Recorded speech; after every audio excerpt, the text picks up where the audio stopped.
सास बनी डंडे वाली भूत। शिखा की नई नई शादी हुई थी।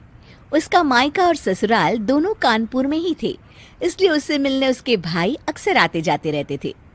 ये बात शिखा की सास मीना को बिल्कुल पसंद नहीं थी। मम्मी जी, आज राहुल भैया आ रहे हैं। कौन? तेरे चाचा का लड़का? जी मम्मी जी। अरे पर वो तो दिल्ली में रहता है ना? हाँ मम्मी जी, उन्हें कल सुबह दिल्ली के लिए निकलना है, तो वो आज मुझसे मिलते हुए कल सुबह यहीं से निकल जाएंगे। हमने तो धर्मशाला खोल रखी है ना। कुछ कहा क्या मम्मी जी? मैंने कहा हाँ हाँ, आने दे तेरे भैया को, जमकर खातिरदारी करेंगे। अब तो कुछ करना ही पड़ेगा, इससे पहले कि मेरा घर धर्मशाला बन जाए। ये कैसी बातें कर रही हो मीना? सच ही तो कह रही हूँ।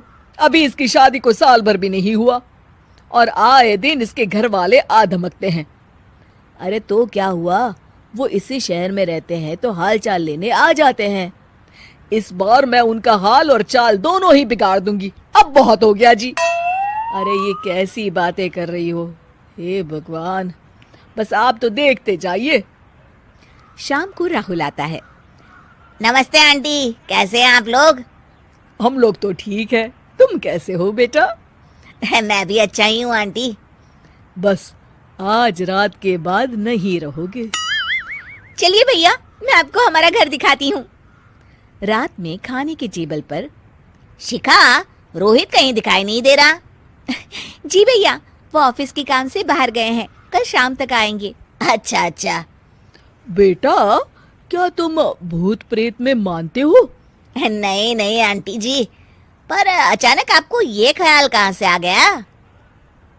पता नहीं क्यों, कभी कभी मुझे लगता है जैसे रात के समय बैठक में कोई घूमता रहता है। ये आप क्या कह रही हैं मम्मी जी? हाँ, तुम लोग घबरा ना जाओ, इसलिए मैंने आज तक इस बारे में कुछ नहीं कहा। ये आपका वहम होगा आंटी जी, ऐसा कुछ नहीं होता। हो सकता है। चलो अब मेरा सोने का टाइम हो गया है तो चलती हूँ मैं। शिखा बेटा, राहुल के सोने की व्यवस्था वहीं दीवान पर कर देना। जी पापा जी। अब चलिए भी। अच्छा, तो बैठक में सोने वाले हैं साहबजादे। क्या बड़बड़ा रही हो? कुछ नहीं, आप सो जाइए। मीना और महेश के सोने के बाद शिखा और राहुल आपस में बात कर रहे होते हैं, तभी डोरबेल बजती है। अरे आप! सरप्राइज! काम जल्दी खत्म हो गया तो मैं आज ही चला आया। ये तो बहुत अच्छा किया। देखिए राहुल भैया भी आए हुए हैं, आप दोनों का मिलना भी हो जाएगा। कैसे हो रोहित? मैं तो ठीक हूँ भैया। शिखा, मैं भी आज यहीं सो जाता हूँ, राहुल भैया से बातचीत भी हो जाएगी। अच्छा अच्छा ठीक है। मीना आधी रात को उठती है, कंबल मुंह से पैर तक ओढ़ के डंडा लेके बैठक में आती है और देखती है दीवान पर चादर ओढ़े कोई लेटा हुआ है। देखो तो कैसे मजे से सो रहा है बहन के ससुराल में। मीना ताबड़तोड़ 4-5 डंडे मार देती है।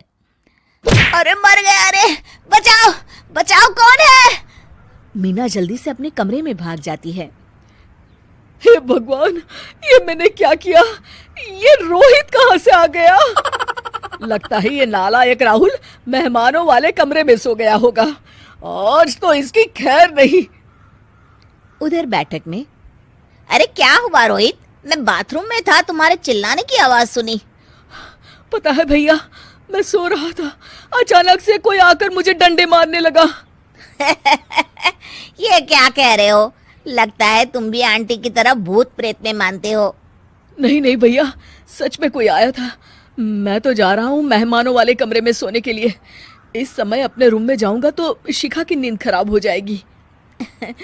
ठीक है भाई, जाओ तुम, जहाँ तुम्हारा भूत डंडा लेके ना आ सके।